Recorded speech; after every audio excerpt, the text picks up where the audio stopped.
Muy buenas tardes. Agradezco al comité organizador por la invitación, en especial a la doctora Milena Prada. Es para mí un privilegio participar en este foro internacional compartiendo créditos con médicos del más alto nivel. Los hospitales donde yo realizo mi práctica médica, el primero, Star Médica Hospital Infantil Privado, y a la derecha mi casa, el Hospital Infantil de México Federico Gómez. El día de hoy hablaremos del manejo quirúrgico de la falla cardíaca en el paciente pediátrico. La falla cardíaca en la edad pediátrica es una patología poco conocida que acarrea una alta tasa de mortalidad con sintomatología que puede ser muy inespecífica, pero requiere de reconocimiento temprano y terapia agresiva, ya que su mortalidad a los 5 años es alta. Algunos reportes hablan del 80% en la edad pediátrica. Yo soy el doctor Carlos Alcántara, cirujano cardiovascular pediatra. Existen múltiples definiciones para la falla cardíaca. En el 2013, la American College of Cardiology y la American Heart Association lanzaron una definición. Para el 2014, la Sociedad Internacional de Trasplante de Corazón y Pulmón presenta una nueva definición. Además, presentan subtipos con definiciones diferentes.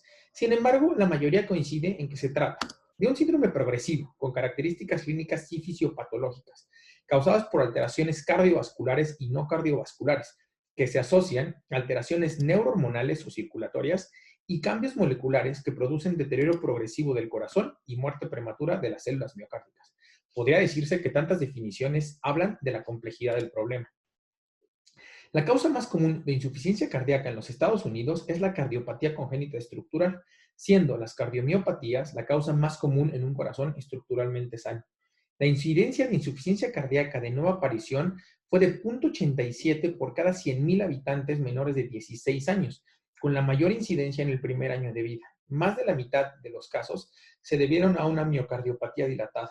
La insuficiencia cardíaca afecta entre 12.000 a 35.000 niños menores de 19 años en los Estados Unidos cada año. El objetivo del tratamiento de la falla cardíaca implica corregir los problemas subyacentes, disminuir la mortalidad y mejorar el estado funcional y la calidad de vida. Este tratamiento se ha adaptado de adultos, sin embargo, se ha logrado poco en cuanto a la evidencia. En los últimos 20 años, el paciente pediátrico se complica realizar ensayos clínicos con un número suficiente de pacientes. En adultos con insuficiencia cardíaca tienen recomendaciones basadas en un nivel de evidencia alto, nivel A. Por el contrario, las guías de falla cardíaca en niños desarrollados por la Sociedad Internacional para el Trasplante de Corazón y Pulmón, ninguna de las 49 recomendaciones se basa en un nivel de evidencia A. Solo 7 son en nivel B y el resto son nivel de evidencia C, es decir, consenso de expertos. Cuando todo el tratamiento médico falla, entonces el trasplante cardíaco es la terapia final para niños con insuficiencia cardíaca intratable. Sin embargo, los tiempos en la lista de espera para recibir un corazón son impredecibles. Estas son algunas de las opciones de tratamiento quirúrgico. Sin embargo, solo los dispositivos de asistencia ventricular, nos referiremos a ellos como DAP, y el trasplante tienen niveles de evidencia aceptados para el manejo de la falla cardíaca. El primero de ellos, la resincronización, puede ser utilizada para niños con FEBI menor de 35%, bloqueo completo de la rama izquierda, una duración del QRS en el límite superior alto, una clase funcional 2 a 4, y en aquellos adolescentes con FEBI limítrofe que presentan síncope. Los objetivos realmente son hacer más eficiente el latido cardíaco, restaurar la sincronía del VI en pacientes con miocardiopatía dilatada. Nuevamente, es un nivel de evidencia C. Otra alternativa es el bandaje de la arteria pulmonar. Este es el primer estudio realizado en Alemania con el concepto del cerclaje del tronco de la arteria pulmonar en TGA para entrenar el ventrículo izquierdo. Se valoran los efectos a corto y mediano plazo del bandaje en pacientes jóvenes con cardiomiopatia dilatada del VI. Fueron 12 pacientes enlistados para trasplante, no tuvieron muertes y mejoró el gradiente en 20 días de 28 a 43 milímetros de mercurio. La FEBI aumentó del 14% al 27% al alta y 47% a los 6 meses. 8 niños fueron desbandados tras cateterismo. En niños pequeños con miocardiopatía dilatada de función ventricular derecha conservada, el bandaje condujo a una mejoría de la función de la válvula mitral y del VI por interacción ventricular. Participamos en este estudio multicéntrico con la hipótesis de que el reordenamiento geométrico del VI se logra restableciendo la posición del tabique interventricular con la restauración gradual de la FEBI y que de la hipertrofia del ventrículo derecho inducida por el cerclaje promueve una mejoría cardíaca con potencial de regeneración dependiendo de la edad del paciente. Fueron 70 pacientes totales, 9 pacientes se realizó el cerclaje postcardiotomía, 61 pacientes fueron electivos y 42 respondieron al tratamiento. El paciente más representativo se presentan los datos del lado izquierdo de la lámina. ¿Realmente esto es curativo o es paliativo? No lo sabemos. Otra alternativa de tratamiento es la tiroceptostomía restrictiva. El objetivo de este estudio fue evaluar la eficacia de la generación por hemodinámica de una CIA restrictiva para tratar la insuficiencia cardíaca con FEBI normal. Del 2009 al 2016 se paliaron 24 pacientes en clase funcional 4. La FEBI media fue de 64%, la miocardiopatía restrictiva la tuvieron 4 pacientes e hipertrófica en 2 casos, la presión media de la arteria pulmonar fue de 56 y la presión de la aurícula izquierda fue de 26. Después de realizar la CIA, las presiones medias de la aurícula izquierda y el BNP disminuyeron significativamente. Hubo 3 muertes, 2 pacientes se trasplantaron. La mejoría clínica se produjo en todos los pacientes. Las opciones de soporte circulatorio mecánico en la edad pediátrica incluyen bombas de balón intraórtico, ECMO, bombas centrífugas y más recientes dispositivos de asistencia ventricular pulsátiles. Es la imagen perfecta para representar lo que hoy vivimos con el VAD en el campo pediátrico. Aún muchas cosas por descubrir. La oxigenación por membrana extracorpórea, ECMO, sigue siendo el tipo de soporte mecánico más común disponible, especialmente en formas agudas de insuficiencia cardíaca. Hoy es la mejor terapia de soporte ventricular a corto plazo. Recordemos que cuando un miocardio está dañado, la mejor forma de recuperación es dejarlo descansar. Un estudio publicado por el Grupo de Toronto incluyeron 5.360 pacientes de 1993 al 2013, en donde el 8% se sometieron a ECMO pretransplante. La media de edad fue de 6 meses. En 12 meses, el 49% se trasplantó, 35% había fallecido y el 16% estaba vivo esperando trasplante. En la tabla A podemos ver la sobrevida global por tipo de soporte en la lista de espera.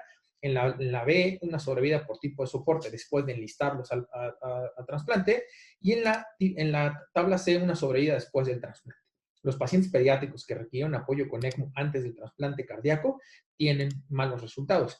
Este es un estudio realizado en Baltimore en el 2016.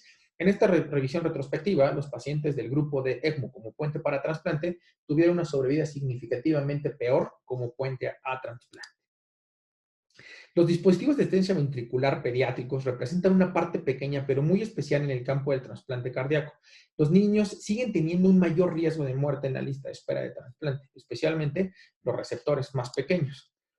¿Cuáles son las consideraciones que debemos de pensar cuando tenemos la opción de un dispositivo de asistencia ventricular?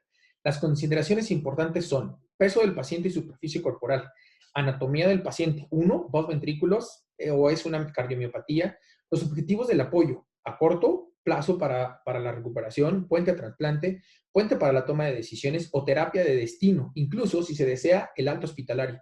¿Qué tipo de soporte voy a necesitar? ¿Izquierdo, derecho o biventricular?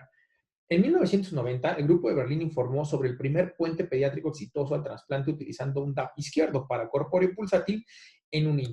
Las primeras experiencias fueron aquí en base al tipo de cardiopatía que presentaron, la edad de implantación, en donde la edad más pequeña es donde se vio más favorecido, y la sobrevida por tipo de cardiopatías. Fue diseñado específicamente para niños pequeños y es un VAD para corpóreo pulsátil impulsado neumáticamente, utilizable para soporte izquierdo o biventricular. El ESCORT se utiliza desde 1990 en casi 2.000 pacientes como puente para trasplante. Se informaron eventos adversos graves como infecciones, accidentes cerebrovasculares, que son los más importantes, y sangrado, aunque menores que en ECMO. Este estudio incluyó la experiencia de Berlin Heart Escort en 47 centros, desde 2007 al 2010. Fueron 204 pacientes apoyados en Escort, la duración media fue de 40 días. La sobrevida a los 12 meses fue el 75%, el 64% llegó a trasplante y el 6% se recuperó, y el 5% estaba vivo con el dispositivo al momento del estudio. El análisis multivariable identificó que el peso menor, el soporte biventricular y la bilirrubina elevada fueron factores de riesgo para mortalidad temprana, y la bilirrubina elevada asociada a falla renal fueron factores de riesgo para la mortalidad tardía. Nuevamente, las lesiones neurológicas ocurrieron en el 29% y fue la causa principal de muerte. Estos son ejemplos de pacientes pediátricos que requieren estar dentro del hospital para una espera de corazón y ser trasplantados, mientras son soportados en Berlin Heart. En el 2015, nuestro grupo se entrenó en esta terapia y tuvimos nuestra primera experiencia. Una paciente femenina con miocardiopatía restrictiva, con disfunción global del VI, presión sistólica de la arteria pulmonar de 52 milímetros de mercurio y un derrame pericárdico global. Fue soportada biventricular durante 2 meses para posteriormente trasplantarse con éxito. Se incluyeron en este estudio, que es el más reciente de Berlin Heart, 1,832 pacientes. Los dividieron en dos eras. Pacientes menores de 5 kilos eran más probables que usaran ECMO con cardiopatías congénitas y necesidades de soporte ventricular, es decir, pacientes más complejos. La mortalidad aumentó en la primera etapa, o la primera era, que fue el estudio previamente reportado del 2000 al 2012, y disminuyó para la segunda era, como era de esperar. La sobrevida en menores de 5 kilos en la primera del 57% y en la segunda del 65%. Y así fue incrementando gradualmente. Los niños entre 5 y 10 kilos fueron los que más requirieron su soporte biventricular. Concluyeron que el peso no contraindica el soporte ventricular. Uni o biventricular. La colocación del DAF izquierdo puede ser suficiente para llevar a la mayoría de los pacientes al trasplante de corazón, incluso en presencia de disfunción preoperatoria significativa del BD. Es lo que actualmente se está utilizando con los DAF de flujo continuo. Por lo tanto, la estrategia que implementaron en este estudio fue utilizar un DAF izquierdo y manejar intraoperatoriamente las resistencias vasculares pulmonares con los múltiples tratamientos que existen. En la evaluación posterior de la función del BD se definía si era necesario colocar un DAF derecho. Esto reduce el riesgo de complicaciones a largo plazo. En el caso de las resistencias vasculares pulmonares, este estudio reportó que sus resultados confirman la idea que los pacientes con enfermedad cardíaca en etapa terminal e hipertensión pulmonar severa pueden convertirse en buenos candidatos para el trasplante cardíaco después de un apoyo con un dispositivo de asistencia ventricular biventricular más o menos prolongados. La selección y el momento del paciente siguen siendo los factores cruciales para mejorar los resultados en los receptores que se les coloca un VAD. En niños, ¿cuáles son las indicaciones? Niños con Intermax 3 o 4, falla cardíaca terminal aguda o crónica, que son refractarios a tratamiento médico, más de 2 inotrópicos, inicio de falla orgánica, principalmente renal o hepática, cambios hemodinámicos como hipotensión, presión de la arteria pulmonar media mayor a 25, PVC mayor de 15 o un gasto cardíaco menor a 2 litros por minuto por metro cuadrado debe considerarse para un soporte. Las contraindicaciones son enfermedades neoplásicas malignas con una esperanza de vida muy limitada, insuficiencia multiorgánica irreversible, lesiones cardíacas congénitas complejas o hipertensión pulmonar irreversible, así como los síndromes cromosómicos y genéticos con un pronóstico de mala calidad de vida. Para el 2016, la FDA aprobó la extensión de dispositivos para niños y adolescentes que alcanzan un valor de 1.2 metros cuadrados de superficie corporal. La implantación de un dispositivo intracorpóreo de flujo continuo es posible, así como el alta hospitalaria, lo que garantiza una mejor calidad de vida. Los principales desarrollos recientes incluyen el mayor uso de dispositivos de flujo continuo en niños.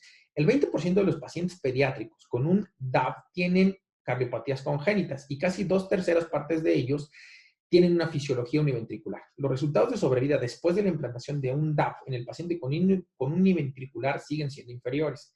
Debido al aumento de la población de pacientes que están paliados con ventrículo único y la escasez de órganos donantes, existe una necesidad creciente de una estrategia de apoyo circulatorio mecánico exitosa para estos pacientes con falla en la circulación del ventrículo único. Esto es un desafío debido al soporte de la fisiología del ventrículo único requerido para las 3 etapas en las diferentes paliaciones. Dentro de los dispositivos de última generación está el hardware. Es una bomba de tercera generación. Fue aprobada por la FDA en el 2012 como un puente de trasplante y en el 2017 como terapia destino. No hay tanta lesión mecánica por el impeller flotante. Un estudio reportó 205 pacientes, una edad media de 13 años, peso de 42 kilos. El predominio del soporte fue izquierdo, 12% se soportó biventricular y el 55% se pudo ir de alta casa, con una estancia hospitalaria promedio de 40 días. 65% fue trasplantado a los 12 meses. Tuvieron una mortalidad del 10% y se asoció a trombosis de la bomba y a falla derecha. El 3.2% se pudieron explantar como puente a recuperación.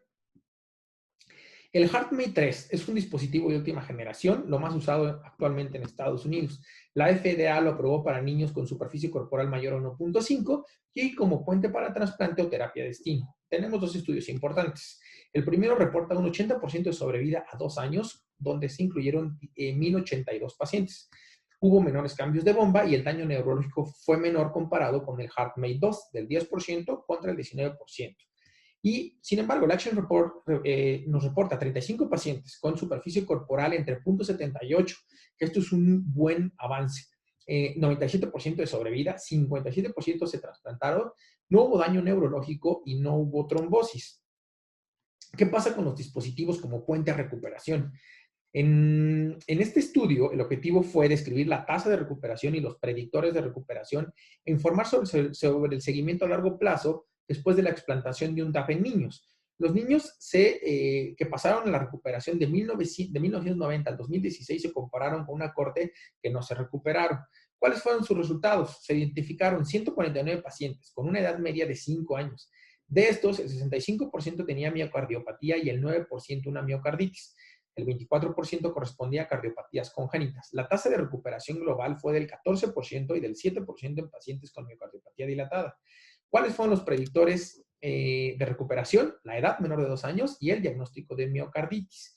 El seguimiento a 10 años reportó un 83% en clase funcional 1. Concluyeron que los niños menores de 2 años y los diagnosticados con miocarditis tienen la mayor probabilidad de recuperación.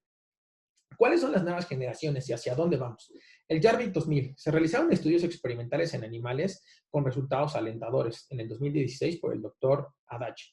El primer estudio en humanos en Italia, el objetivo fue describir su experiencia con Jarvik 2000 en pediatría como puente para trasplante como decisión, incluyendo el manejo perioperatorio. Incluyeron a 11 pacientes pediátricos del 2010 al 2015. Todos los pacientes sobrevivieron y fueron dados de alta, excepto uno que murió después del trasplante cardíaco por neumonía.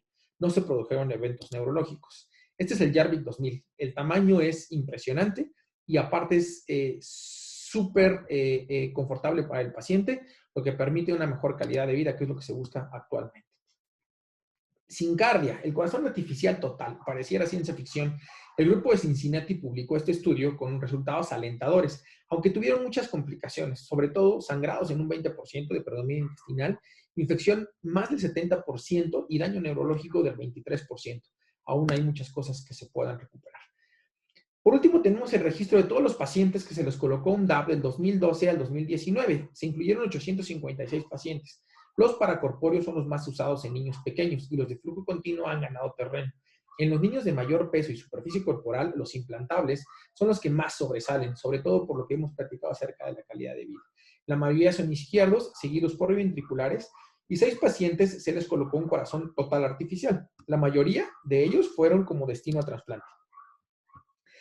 En esta gráfica podemos ver cómo el 46% fueron intracorpóreos, 28% pulsátiles. Intermax 2 fue el 55% el que predomina, con una sobrevida del 74% a los 6 meses. En los niños mayores la sobrevida aumentó hasta el 87%.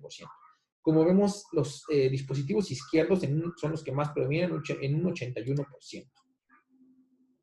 En estas gráficas podemos ver cómo cada vez más hospitales fueron incluyéndose, 44 hospitales, 856 pacientes, y fueron aumentando con el transcurso de los años. La sobrevida a 12 meses fue del 79%.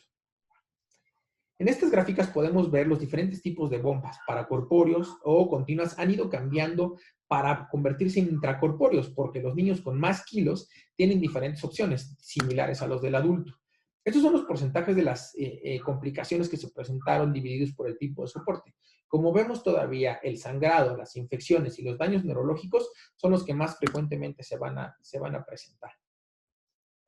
El problema de trasplantes en el Hospital Infantil de México, Federico Gómez, lleva 34 casos. Como vemos, para tener un programa de trasplantes es un manejo multidisciplinario. La población que nosotros estamos trasplantando, principalmente la miocardiopatía dilatada sigue siendo la causa más frecuente y el grupo de edad entre los 6 y los 12 años de edad. La sobrevida de los pacientes en el Hospital Infantil de México fue del 70% al año del trasplante, 60% a los 3 años y 50% a los 5 años. Además, podemos decir que la sobrevida ha mejorado con el paso del tiempo. ¿Qué podemos concluir? Que el trasplante cardíaco pediátrico es una opción efectiva en pacientes con insuficiencia cardíaca terminal, siempre y cuando tengas un programa de trasplantes bien establecido. Desafortunadamente, aún falta instruir a la población general sobre la importancia de la donación de órganos y la carencia de los órganos para la población pediátrica cada vez es más importante. Poca disponibilidad de órganos en comparación con los adultos. Existen tratamientos quirúrgicos paliativos para algunos centros donde no se disponga de un programa de trasplante establecido o no sea factible realizarlos por las condiciones de los pacientes, como los que presentamos. El caso del bandaje de la arteria pulmonar, la sella restrictiva, entre otros. Cada vez más pacientes con cardiopatías congénitas son candidatos para trasplante cardíaco, siendo su máximo representante el síndrome de ventrículo izquierdo hipoplásico en cualquiera de sus tres facetas. La fisiología univentricular sigue siendo el reto más importante de uso de un dispositivo de distensión ventricular. El flujo continuo en los DAPs actuales han disminuido los índices de eventos adversos neurológicos, que es la principal complicación a la que nos enfrentamos más comúnmente. Y la terapia domiciliaria con el DAP de flujo continuo es una opción viable que mejora la calidad de vida e impacta en los resultados post-trasplante.